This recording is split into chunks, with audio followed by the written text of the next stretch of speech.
The AMPLIFY launch event came out of the Marginalised Voices research that we've been conducting at Safe to Create for the last 18 months. The original Speak Up report in 2021 was intended to capture the experiences of harmful behaviour for artists and arts workers working on the ground in the Irish arts and creative sectors. But it was identified afterwards that there were gaps in the data that was captured within that research. So it was decided to conduct further research, and that's how the AMPLIFY study came about, to look at the experiences of disabled artists and arts workers, those from ethnically and racially minoritised backgrounds, and LGBTQIA+ artists and arts workers in Ireland.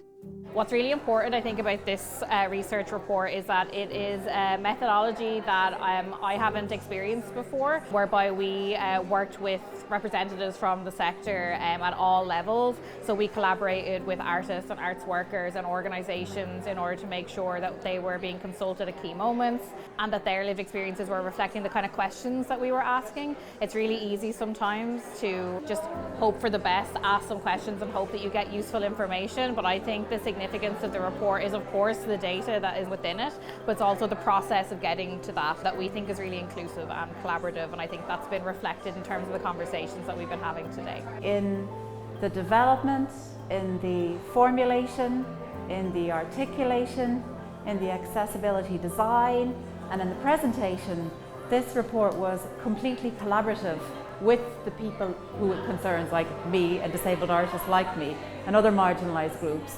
It was completely collaborative and co-creative. With the launch of the report, it's revealed that there's a lot of work to be done in the sector.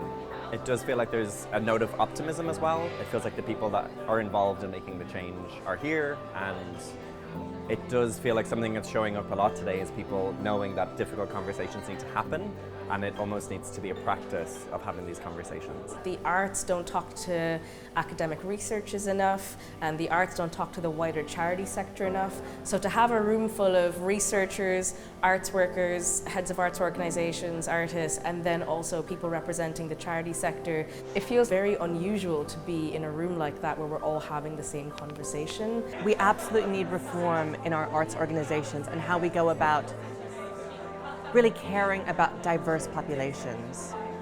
And I feel like it's a wonderful event and it's needed, yeah.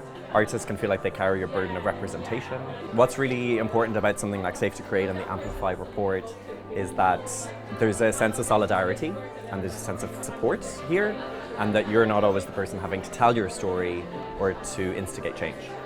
Having that report that says that you can just show people and say, listen, this is what's wrong with the sector and this was what needs to be improved. So to have something concrete like that that can kind of make real change is amazing. And then the panels as well, to have those perspectives from people from here, from outside here, to have that knowledge share and to speak very bluntly and honestly and openly without the eye rolling that usually comes with being at an equality event. We know that having the greatest representation of human experience in the room creates not only good art but good societies. That's certainly what I believe in, and I'm going to keep on helping all of the people who've been involved in this report to work towards that future. We have to make the artistic landscape in Ireland truly diverse and inclusive and representative. It can't be gestural. We have to absolutely make that transformative change happen, and I think that's what's critical about the AMPLIFY report, is that there are 4 recommendations. They're very clear. It's very clear who needs to get involved in these recommendations, and the time is absolutely now. It's for far too long we have talked about these issues, but I think there's a real understanding now of why this work has to happen. What I hope will happen is that the recommendations that have come about as a collaboration with the sector will also be funded by the department and with other interests like in government, in order to be able to kind of like promote what's needed now to get equity, meaningful equity within the sector. This is really just the start. Like, this isn't the work itself. The work has to happen. But I think starting on this note of involving so many different communities and different constituents in a very open and inviting way, I hope, will get us off on the right foot at least. But yeah, the work starts now.